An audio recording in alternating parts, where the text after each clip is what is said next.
On Christmas Eve, I came home without warning.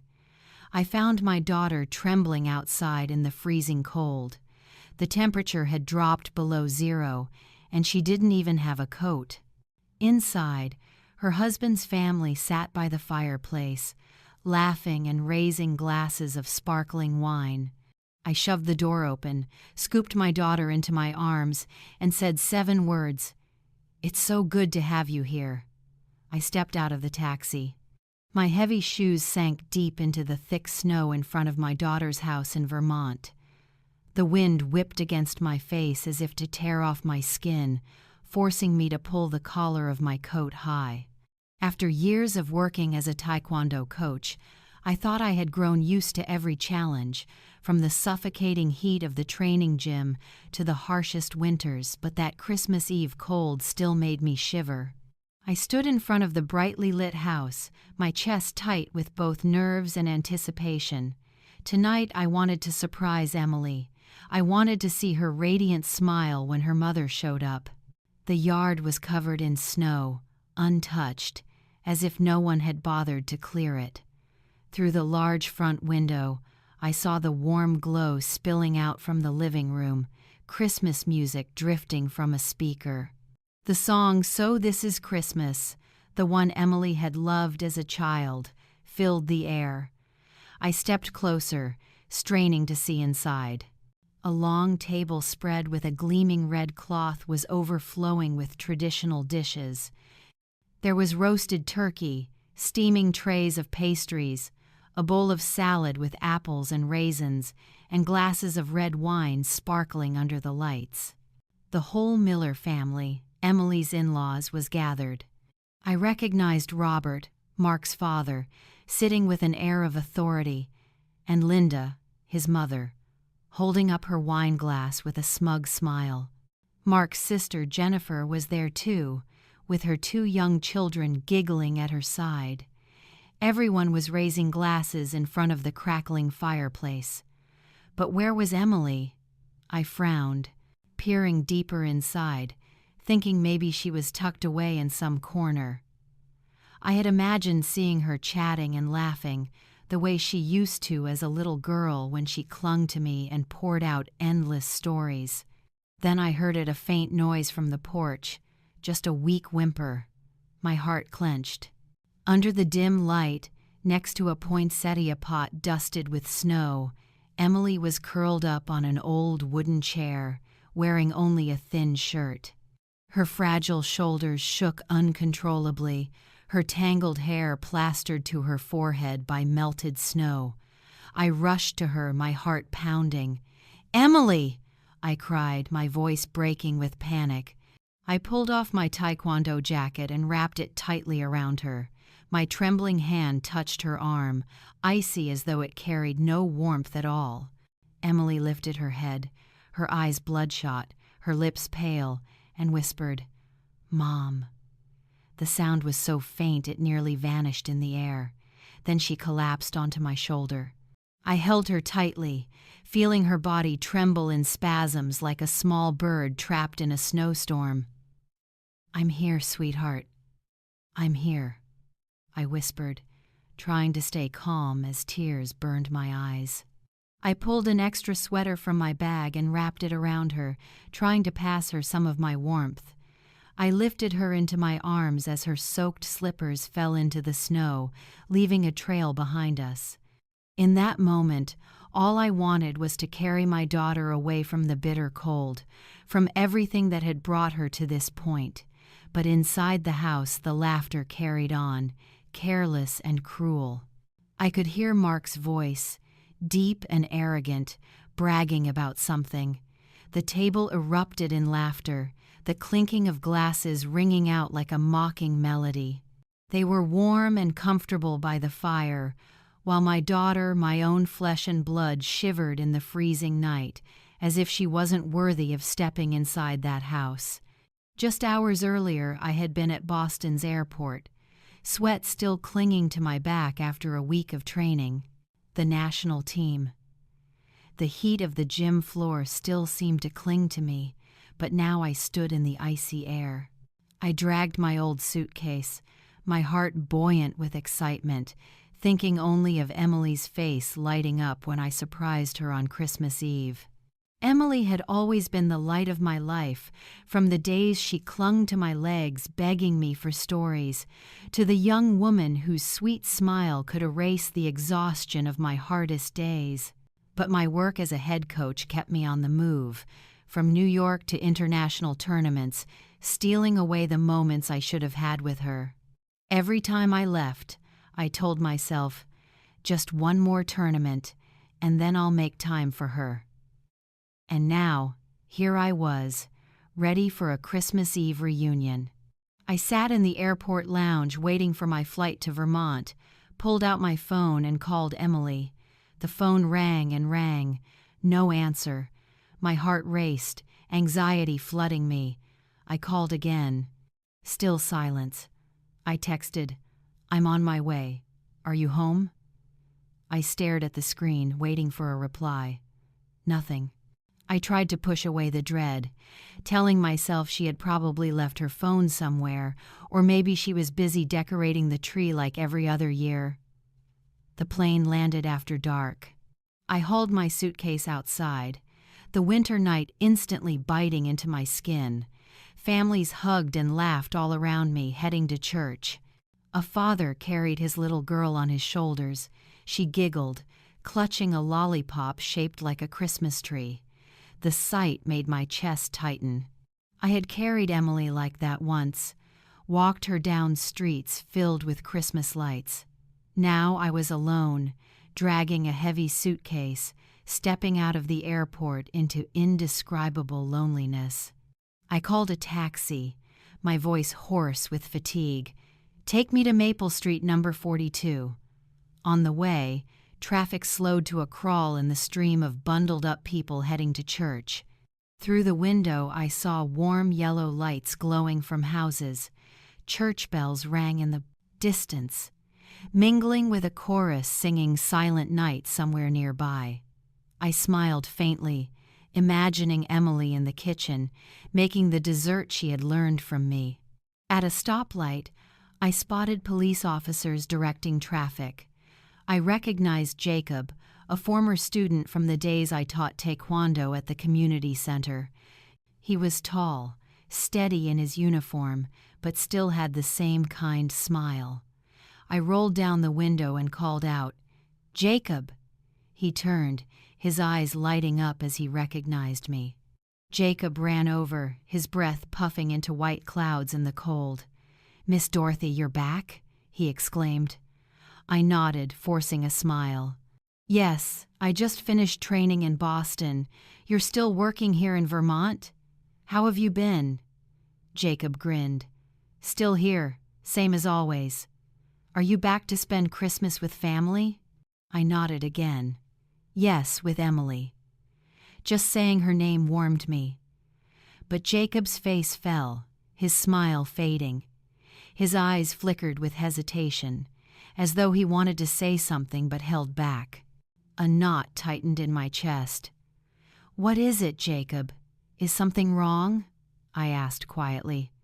He shook his head, forcing a weak smile. "No, nothing. Just, it's really good to see you again."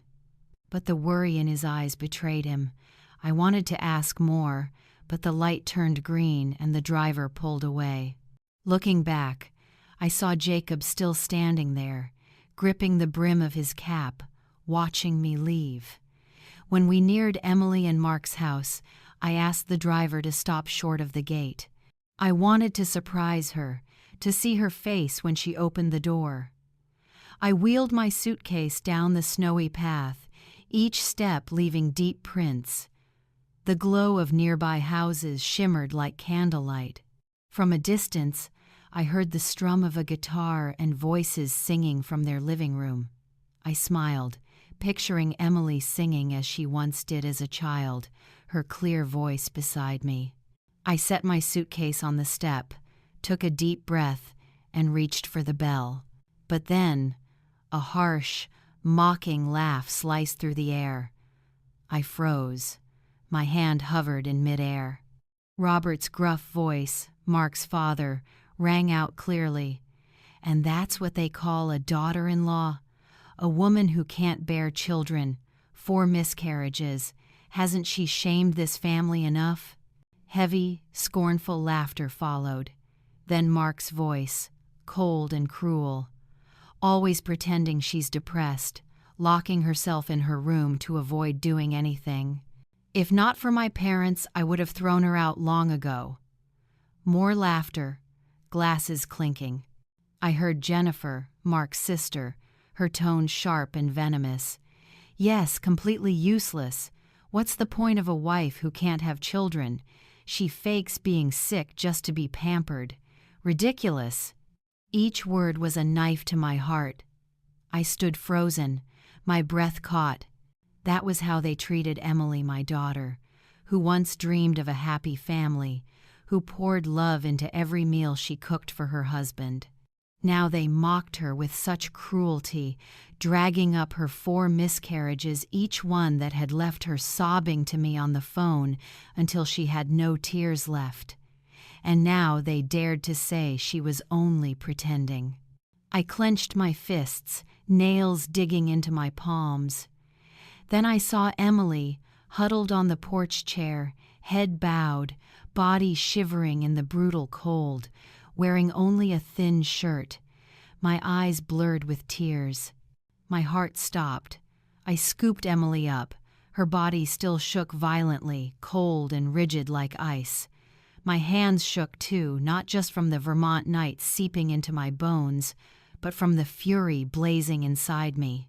Each step toward the miller's door felt like it weighed 1,000 pounds, but I didn't stop. I slammed my fist on the wooden door. The pounding echoed, drowning out the Christmas music inside.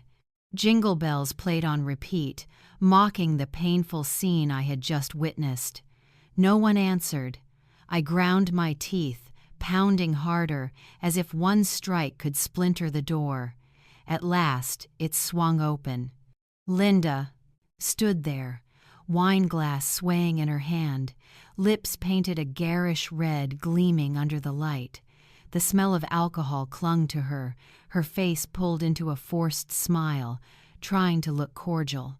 "Oh, Mrs. Dorothy, what a surprise, dropping by like this," she said, voice dripping with fake sweetness, as if I were an unwelcome guest.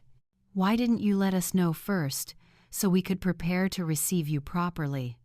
I stared straight into her eyes, not bothering to hide my rage. "Let you know?" I growled, each word hissing through clenched teeth. "If I had warned you, how would I have seen this? What have you done to my daughter?" I hugged Emily tighter, feeling her weak breaths against my shoulder. Each one was a reminder I couldn't let this go on. Linda raised an eyebrow, glanced at Emily in my arms, and made a face as if she were seeing something unpleasant. "She just wanted some fresh air. Don't make a scene. It's Christmas. Come in, don't stand out there."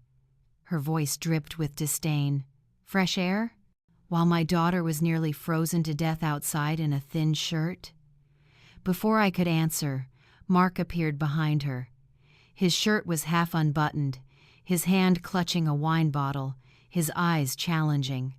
"Mom, shut the door," he ordered arrogantly, chin lifted. "Leave her out there, let's see if she learns. Who comes to Christmas dinner pretending to be frail just to avoid helping?" He chuckled, smug, as though he'd said something clever. His words were another knife, not just in my heart but buried deep in Emily's. I felt her body shrink further into my arms, as if she wished she could disappear. From the table, Jennifer's voice cut sharp, acidic. "Exactly. A woman who can't even give birth, what's her worth? Useless." Her shrill laugh sliced the air, joined by the murmurs and snickers around the table. Jennifer's children ran to the porch, leaning forward curiously. They saw Emily in my arms and started to giggle, whispering to each other, "Aunt Emily's being punished." Their innocent voices burned like salt in an open wound. My blood boiled. I braced my shoulder, then kicked hard. The door banged open, slamming against the wall. The room fell silent. Linda's wine glass shook, red spilling across the expensive carpet. The Christmas music cut off abruptly, like someone had pulled the plug. The air turned heavy, suffocating, as if all the oxygen had been sucked away. I stepped into the center of the room, Emily still in my arms. Each step left a trail of melting snow on the wooden floor, footprints of fury impossible to erase. Every eye fixed on me, Robert's cold stare, Linda's forced smile gone, Jennifer's gaze dripping with contempt, the rest of the family a mix of shock and irritation. I didn't care. Gently I laid Emily on the sofa, draping my wool scarf over her shoulders. Her hands were still icy, trembling as if the snow itself had clung to her skin. I knelt down, looked straight into her eyes, and tried to give her some strength, even though inside me there was only a storm of pain and fury. The fireplace crackled on, but the room felt ready to explode. Mark staggered forward, his face flushed with alcohol, his eyes smug. His voice dropped low, yet still arrogant. "You have no right to cause chaos in my house, Dorothy." He stressed the words, "my house," as if to remind me I was nothing more than an outsider. He planted one hand on his hip, shirt hanging loose, his stance dripping with contempt. But in his eyes I caught a flicker of unease. He knew I was not someone who bowed easily. I rose to my feet, pointed straight at him, my voice trembling with rage. "No, right? And what about you? Do you have the right to throw my daughter into the freezing night, to leave her nearly frozen to death? Is that what you call being a husband? Is that what you call family?" My eyes swept over the dinner table, turkey still steaming, pastries, neatly arranged, wine glasses sparkling all of it, mocking Emily's suffering. Robert stood at the head of the table, adjusting his suit, his deep voice rolling out with authority. "Enough, Dorothy. This is a family matter. A woman who cannot bear children must learn to endure. That is tradition." His words fell cold and merciless, like the swing of a hammer. I stared into his eyes and saw the arrogance of a man who had once been a judge, used to imposing and controlling. But this time he had chosen the wrong opponent. My gaze flicked back to the feast, then to Emily curled up on the sofa, her stomach growling weakly, a silent accusation. I couldn't hold back any longer. My voice rang out, sharp as steel. "This is how you feast while my daughter shivers outside in the cold, with no coat, no food. You call that tradition? You call that humanity?" Linda shrugged, a cold smile curling her lips. "It's nothing. A woman who can't bear children feeding her is just a waste, Dorothy." She sipped her wine, her contempt laid bare. Jennifer cut in, her voice like a blade. "Your daughter always uses depression as an excuse to avoid responsibility.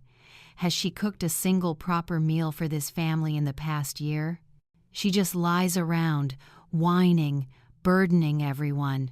She shook her head, eyes full of mockery, as if Emily were a weight the entire Miller family had to carry. Around the table others began nodding, some even snickering, piling on their cruel words. Each sound, each glance was another knife into my heart.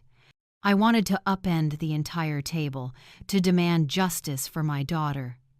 Then a frail voice rose from the sofa. Emily had woken. She struggled upright, hands shaking as they gripped the armrest, her voice breaking. "I'm so tired. Nobody understands me." But Mark's snarl cut her off. "Enough. Shut up." He lunged toward her, eyes like ice, ready to crush what little strength she had left. I saw Emily's shoulders tremble, tears filling her red eyes. My heart clenched so tight I could hardly breathe. I stepped forward, placing myself between them, ready to do whatever it took to protect her. Memories of Emily flooded me like an avalanche. I remembered her sobbing phone calls after each loss, the first miscarriage, then the second, the third, and the fourth. Each one shattered her soul a little more. Emily had once been a gentle young woman, dreaming of a warm home, of family dinners with her husband and children. But repeated heartbreak had dragged her into the depths of depression. I had tried to be there for her, even across long-distance calls, but I never imagined the Millers, the family I once trusted, would treat her with such cruelty. Mark, the son-in-law I had once thought decent, now revealed himself as a brute, casting my daughter into the cold as if she were trash. My anger nearly drove me mad. Through the window, I noticed Jacob standing silently in the yard, likely on patrol in the neighborhood. His stern gaze and clenched fists told me he had seen, had heard every ounce of this cruelty. I gave him the slightest nod, signaling him not to interfere just yet. But inside, his presence was a spark of hope. I knew I wasn't alone. I had a witness. Someone knew the truth. Mark took another step forward, jabbing his finger at me, the last shred of false civility gone. "I warn you, this is my house. Stay out of it, unless you want things to get worse," he sneered, convinced I would bow before the Miller family's power. But he was wrong. I clenched my fist, my knuckles cracking, years of suppressed fury rising in that instant. The air was thick, ready to ignite. I locked eyes with Mark. My voice dropped, low but cutting like a blade. "You think you can scare me? You think you can keep hurting my daughter without consequence? You're wrong, Mark. I will not let this go." I turned my gaze to the entire Miller family, from Robert's cold face to Linda's forced smirk to Jennifer's contemptuous glare. "All of you," my voice echoed through the heavy silence, "will pay for what you've done to Emily." The room fell into a silence so sharp it felt ready to shatter. I placed my hand on Emily's trembling shoulder beneath the shawl. My voice was firm, unwavering. "This is no longer private. This is domestic abuse." The words struck the room like a stone into still water, rippling shock across their faces. Linda, still clutching her glass, let out a mocking laugh, swirling her wine as though savoring a joke. "Abuse? We're just teaching her, Dorothy. A wife should know her place. You ought to thank us for tolerating her this long." Mark stormed closer, eyes bloodshot with liquor and rage. He spat each word like venom. "She fakes depression, fakes her pain just to avoid responsibility. No one hit her. We're just sick of her uselessness." Then he paused, staring straight at me, lips curling into a sneer. "Teach your daughter better, Dorothy. Nobody loses 4 children in a row. Maybe she wanted it that way." The words were knives, slicing not just into me but into Emily's deepest wound. I heard her gasp, as if struck in the chest. 4 miscarriages, 4 times she had called me in broken sobs, telling me she lost a child she never got to hold.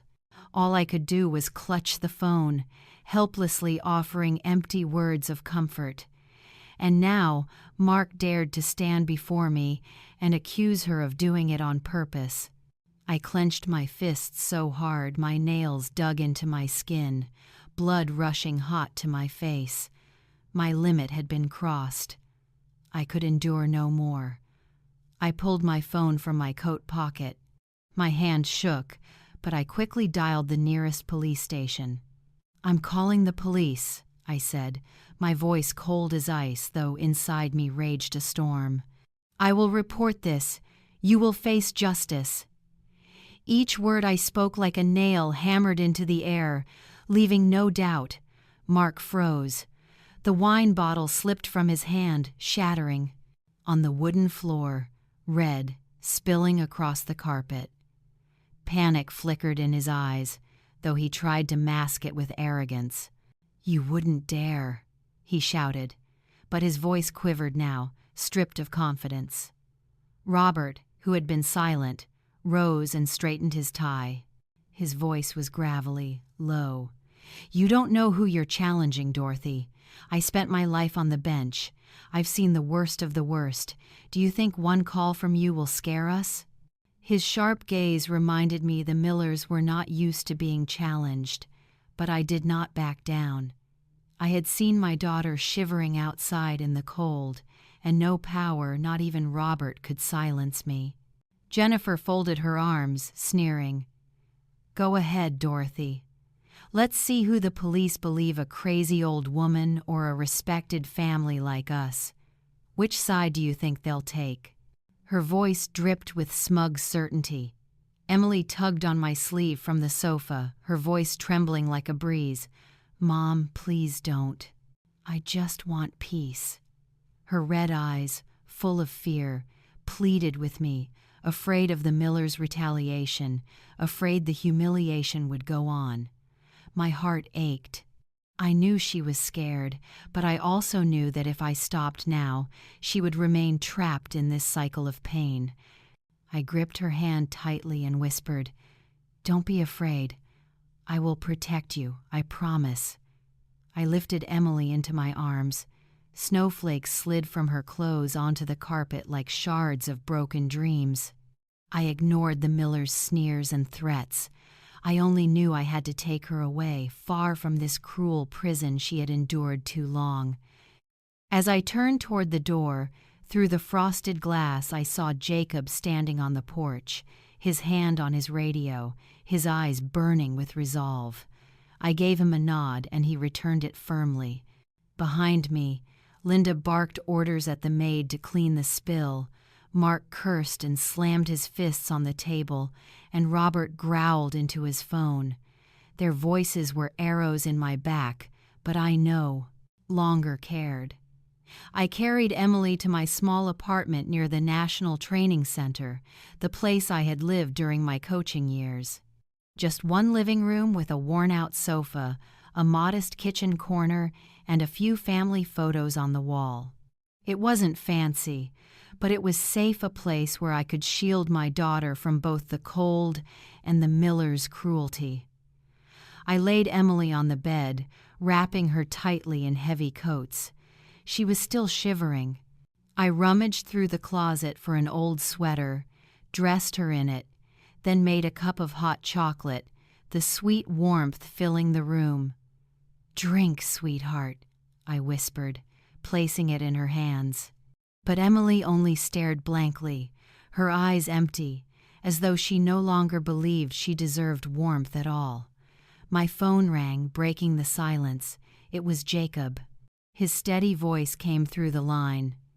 "Miss Dorothy, I've filed the initial report at the station, but I don't think the Millers will let this slide.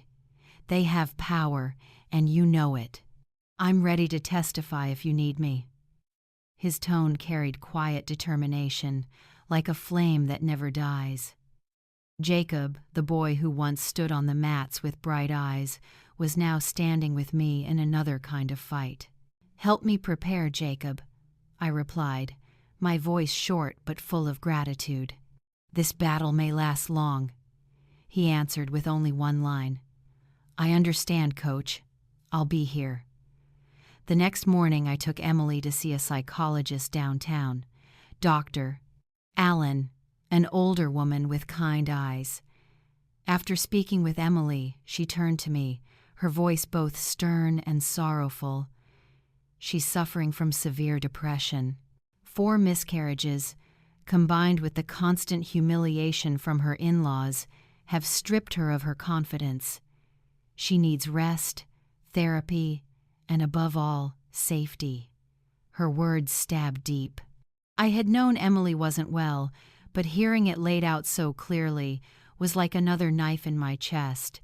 I looked at my daughter, curled on the chair, hands clasped, tight, and blamed myself for not being there sooner. That afternoon, Jacob stopped by the apartment. He was out of uniform, carrying a bag of fruit and a few old cookbooks. He set them down in front of Emily, a little hesitant. "I know you love cooking. I thought maybe starting small, like making pudding or chicken soup, could help you feel better." His voice was gentle, but worry flickered in his eyes. Emily lowered her head, clutching her sweater, and whispered, "Thank you, but I don't think I can do anything anymore." Her words pierced me like a needle straight into my heart. Jacob looked saddened but didn't press her. He simply left the fruit on the table and turned to me. "Miss Dorothy, whenever you need me, say the word. I'll help." That night, after Emily had fallen asleep, I sat at the kitchen table under the dim yellow light, papers scattered before me. A faint sound stirred outside.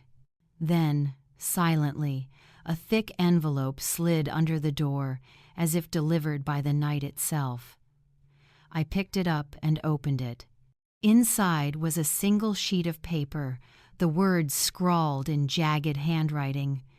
"Don't go against the Miller family, or you'll end up as miserable as your daughter. Give up." The blood in my veins boiled as I read those words. I crushed the paper in my hand and hurled it into the trash. The sharp thud shattered the silence of the room. But instead of fear, that threat only fueled my resolve. They thought I would back down. They were wrong. That very night, I began gathering every bank statement, every transfer slip I had ever sent to Emily over the years. Each sheet of paper, each text message with words of love, was proof that I had always tried to support her, even though I knew most of that money had been squandered by Mark and his family.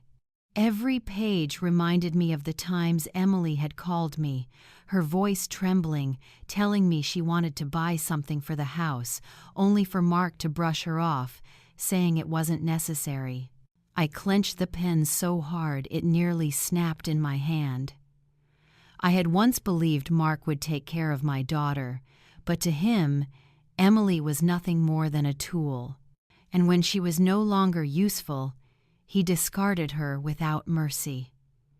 In the middle of the night, Emily stumbled out of her room on shaky legs. She saw me surrounded by piles of papers, my eyes tired but lit with worry. "Mom," her voice cracked, "I'm so scared. I'm scared they'll do something to you." I lifted my gaze, caught her tear-reddened eyes, and it felt like my heart was being crushed.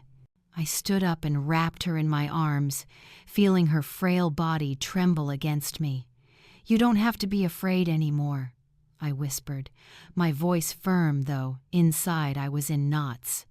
"From now on, I will be the one protecting you, I promise." I led Emily back to bed, sat by her side until she fell asleep, though I couldn't close my eyes. I returned to the kitchen table, continued sorting papers, writing down a list of what had to be done. I called an old lawyer, the one who had once helped me with a case tied to the Taekwondo team. He promised to review this one, but warned me. "The Miller family has a lot of influence in Vermont, Dorothy. They have connections in the courts.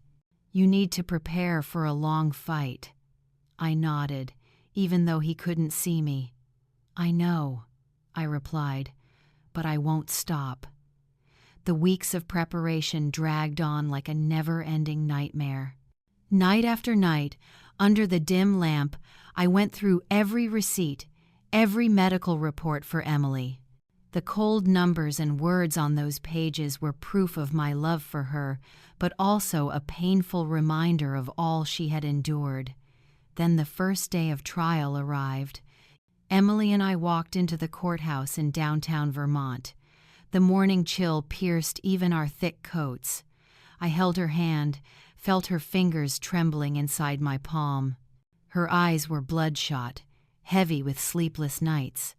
She kept her head bowed as if trying to hide from every stare.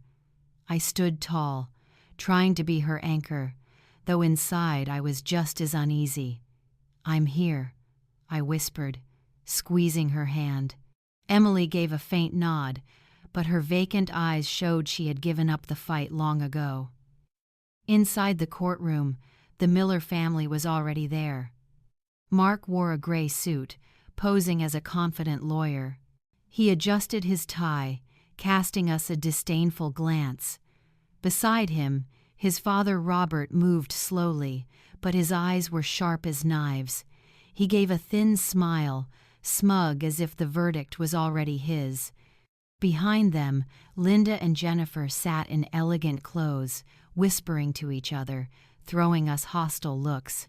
I felt the weight of their animosity in every gesture, but I forced myself to stay calm, reminding myself that today wasn't just my battle, it was Emily's. Jacob was also there, seated among the spectators in his crisp uniform. He nodded to me, his steady gaze a silent promise that he would not abandon us.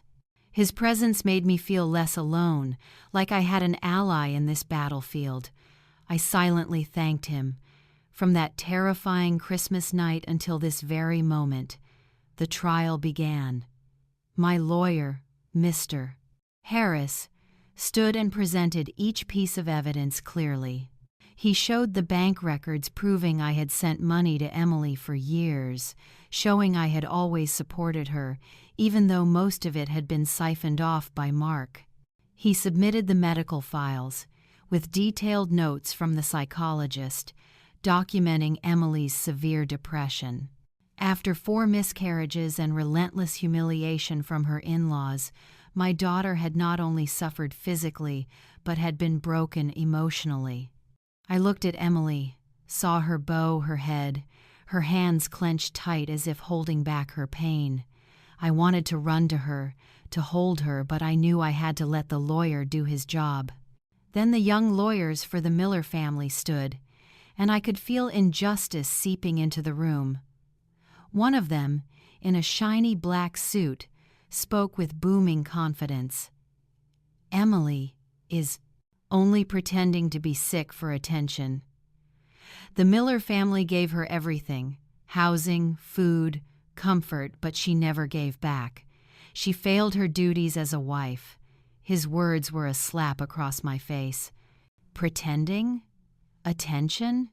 They called a witness Martha, the Miller's former maid. She took the stand, her eyes shifty, voice trembling, yet she declared, Emily was lazy. She would lock herself in her room all day and neglect the house. I had to do everything from cooking to cleaning. I was stunned. Emily, my daughter, who had lovingly prepared every meal, who made homemade pudding just to please them, now branded as lazy. I shot to my feet, unable to hold back. You're lying. Emily was never like that. But the judge, a stern-faced, middle-aged man, banged his gavel. Order. This is a courtroom. I sat back down, my heart pounding, breath caught in my chest. My eyes flicked to Robert. He smirked arrogantly, then gave a small nod to the judge. An invisible string between them chilled me to the bone. Something was wrong. I felt it clearly. Everything was rigged. Emily was just a pawn in their game of power. She hunched over in her chair, hands shaking as they gripped the armrest. At the back row, I saw Jacob grinding his teeth, fists clenched, struggling to contain his rage. Harris pressed on, his voice steady. We would like to present a crucial piece of evidence, the recording from Christmas Eve, where the insults and psychological abuse by the Miller family toward Emily can be heard. He played the recording Jacob had secretly captured. Mark's voice rang out, cold and cruel. She only pretends to be depressed to avoid responsibility. Then, Linda's voice. A woman who can't bear children has no worth, no matter how well she eats or dresses. And Jennifer's sarcastic tone. She doesn't even know how to give birth. The courtroom fell silent. Only faint whispers broke through. I looked at Emily and saw her shrink into life, herself, as if those words were tearing her heart apart all over again. But then the miller's lawyer jumped up, objecting immediately. "This recording is inadmissible. It was made without consent. It violates privacy rights." The judge nodded, his voice flat. "This evidence is not accepted." It felt like the floor beneath me split open. I clutched the seat to keep from collapsing. The recording, the clearest proof of the miller's cruelty, was dismissed over a technicality. The room filled with murmurs, some shocked, others shaking their heads. I glanced at Jacob and saw his head bowed, fists trembling on his knees. Emily buried her face in her hands, shoulders shaking as she fought back tears. I wanted to lose my mind, to rush to the bench and scream for justice, but I knew that justice in that room was not ours. Robert sat calmly, his arrogance unmoved, as if he had known all along. I squeezed Emily's hand, trying to give her strength, though I felt drained myself. After a week of grueling sessions, the final day of sentencing came. I sat in the courtroom, clutching Emily's cold, trembling hands. All week I had forced myself to stay strong, but every night, back in our small apartment, I felt crushed by despair and helplessness. Emily sat beside me, her eyes bloodshot, her face pale as though her very life had been drained away. I held her tighter, even though I was trembling too. Before us, Mark entered with swagger, adjusting his tie like it was just another ordinary day. Linda sat upright, lips painted dark red, smiling confidently. Next to her, Jennifer, in a flashy outfit, cast us a look of contempt. Robert stood looming behind Mark, his eyes sharp as blades, reminding us that the Miller family was always in control. Jacob sat in the observer's row, his eyes steady but shadowed with worry. He gave me a small nod, a silent promise to stay with us till the end. I met his gaze with gratitude, feeling a small measure of relief. Then the judge, a middle-aged man with an expressionless face, entered. The heavy atmosphere hung over everyone as we waited. His voice was dry and firm. "The court grants the divorce between the plaintiff, Emily Miller, and the defendant, Mark Miller." The words were like a faint light breaking through the darkness. Emily began to cry, tears rolling down her cheeks. I squeezed her hand, signaling her to stay calm and keep listening. At least the divorce meant she could escape the Miller's cage. But the judge wasn't finished. His tone remained monotone, as if reading a report. However, the court does not recognize the allegations of domestic abuse due to lack of admissible evidence. Regarding assets, as Mark Miller contributed more during the marriage, the majority of shared property will be awarded to him. The words struck my chest like a hammer. I froze, breath caught in my throat. Not recognizing domestic abuse. Lack of evidence. My mind flashed to that Christmas Eve recording, to the vile words of Mark, Linda, and Jennifer, yet it was thrown out. I remembered the medical files, the bank transfers all twisted by the Miller's lawyers into weapons against us. I looked at Robert.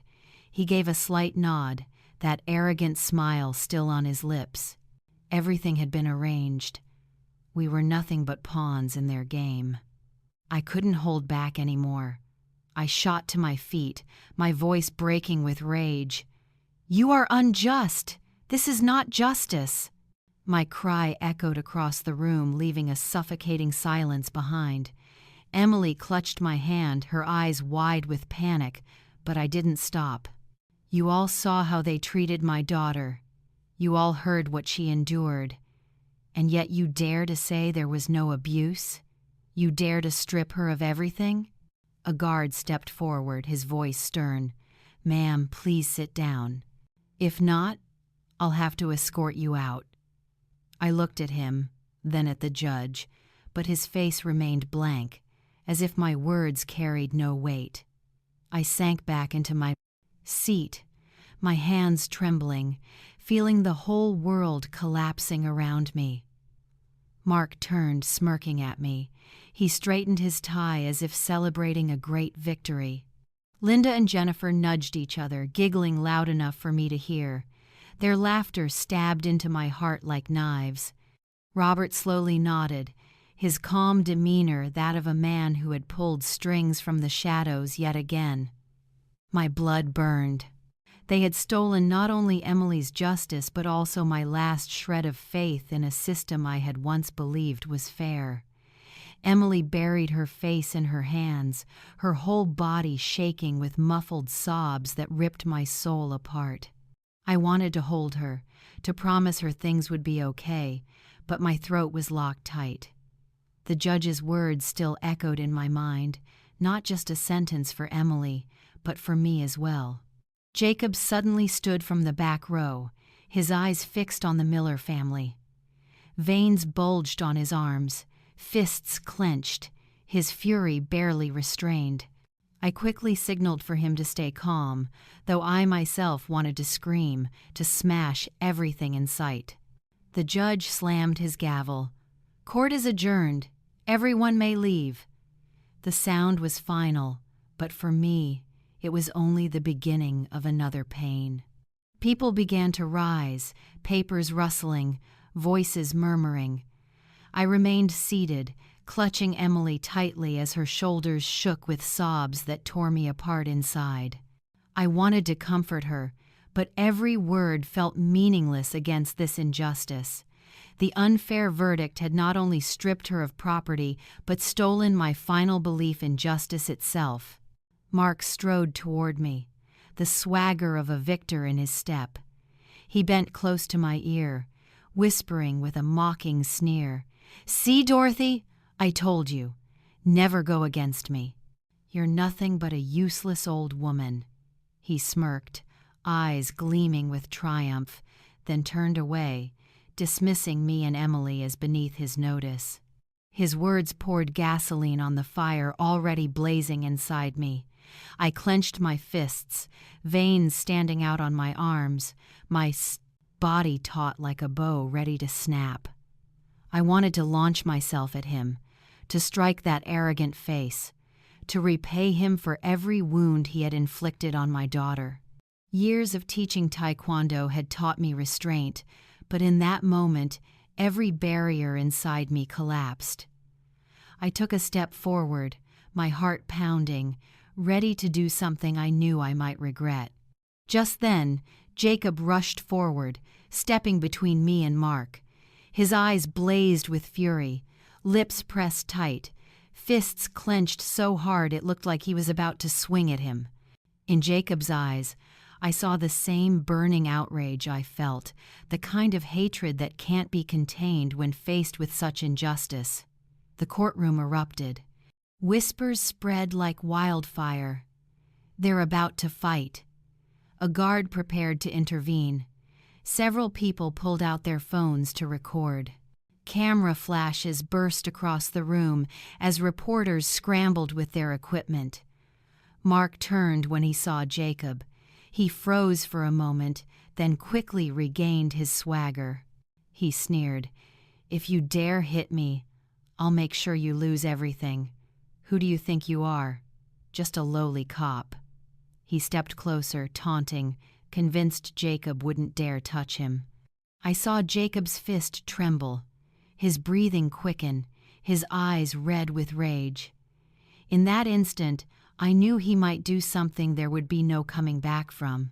Suddenly, Emily broke free of my grasp and rushed to Jacob's side, clutching his arm with shaking hands, her voice breaking through sobs. "Don't, please don't do this. I don't want Mom or you to become violent like him.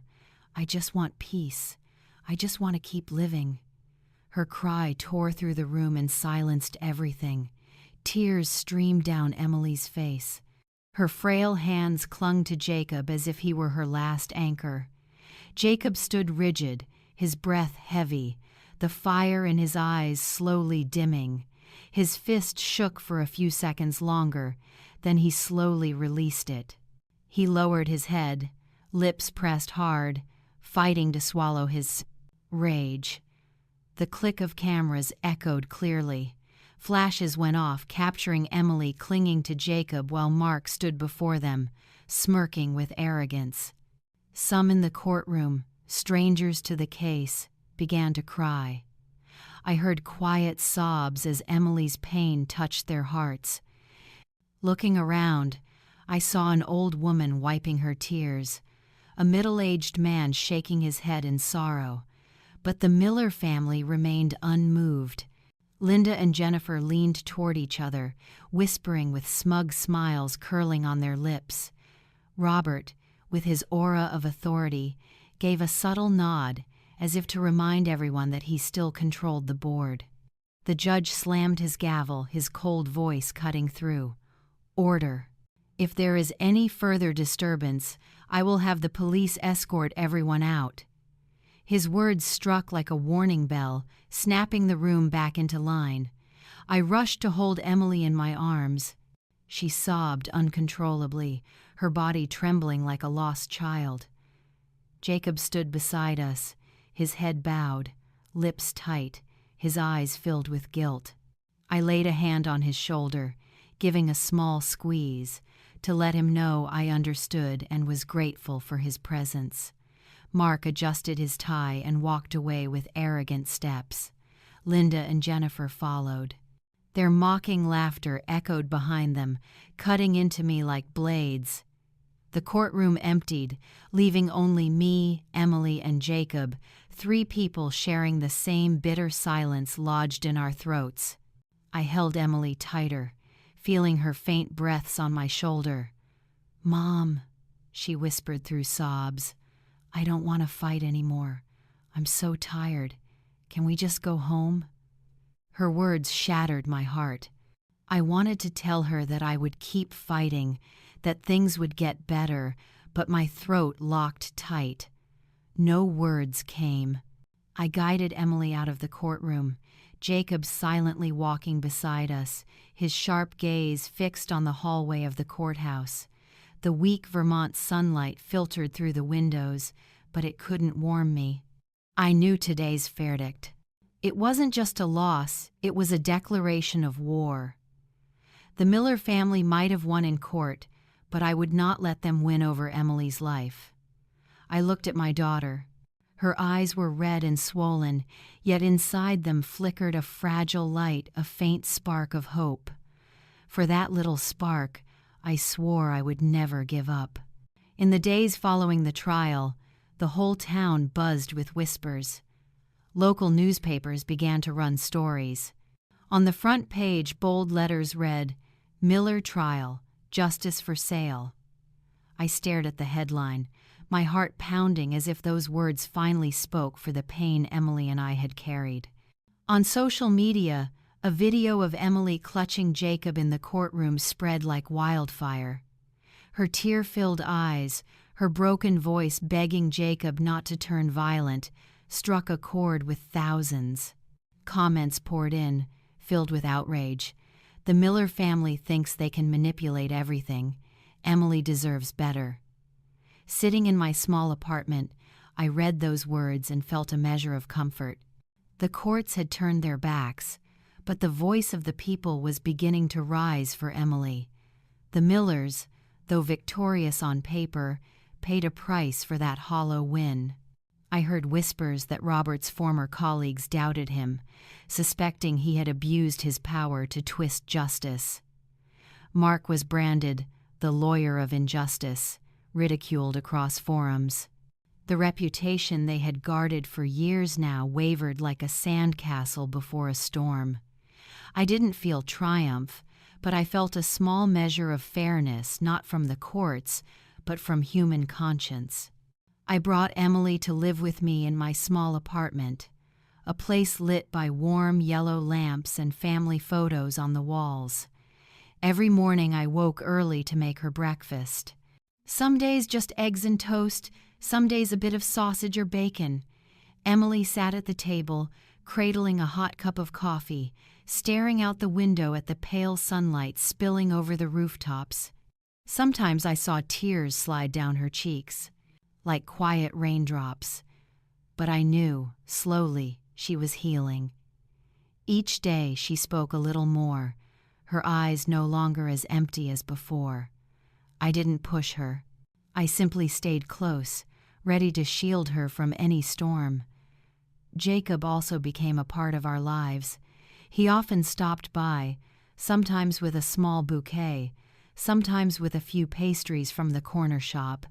Every time he appeared, I saw Emily brighten, as if his presence were medicine for her soul. One afternoon, Jacob, looking nervous, handed Emily a small box. Inside was a keychain shaped like a taekwondo uniform, the symbol I had once taught Jacob and so many of my students.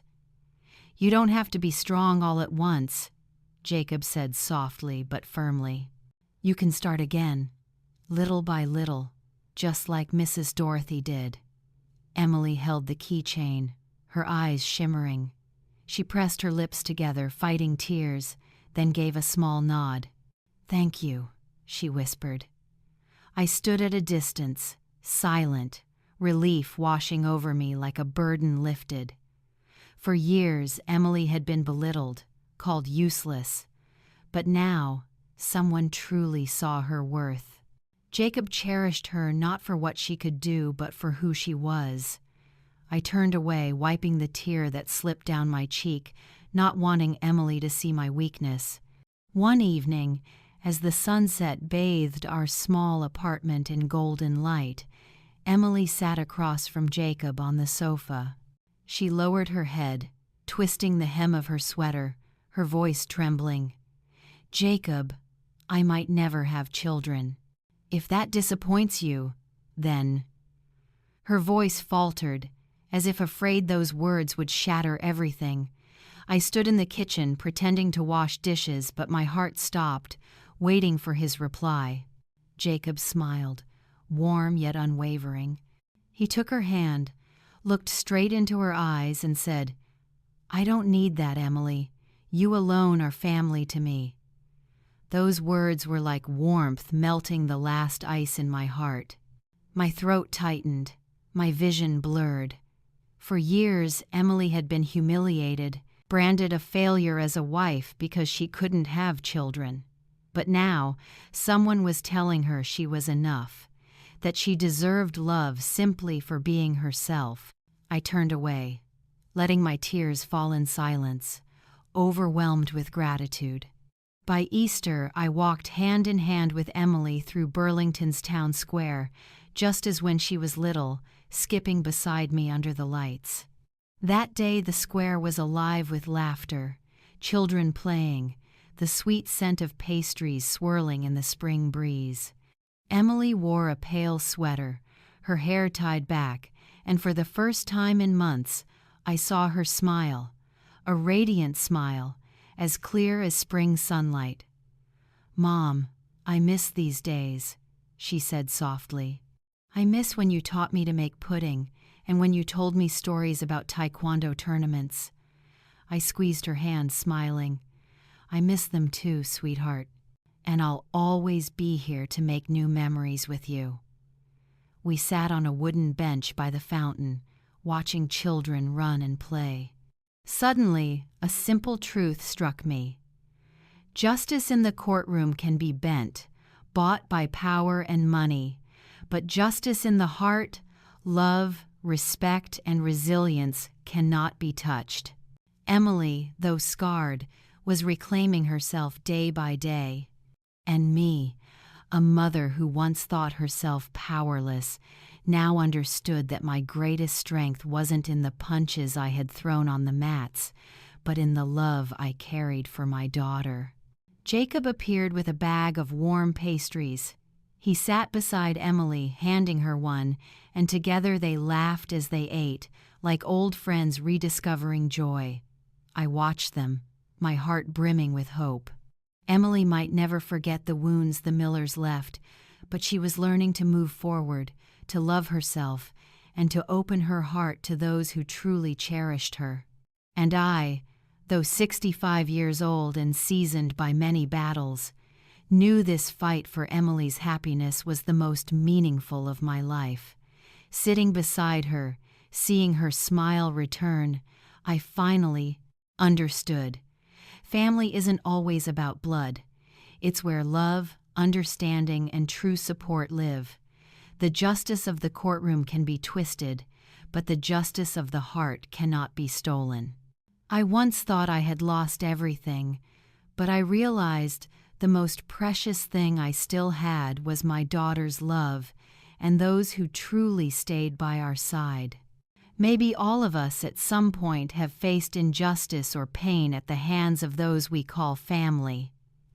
The real question is, do we stay silent or do we rise to protect what truly matters? For me, the answer is clear, but I want to hear from you. Have you ever lived through a moment when love gave you more strength than anything else could? Share your story in the comments. Your experience might be the light someone else needs.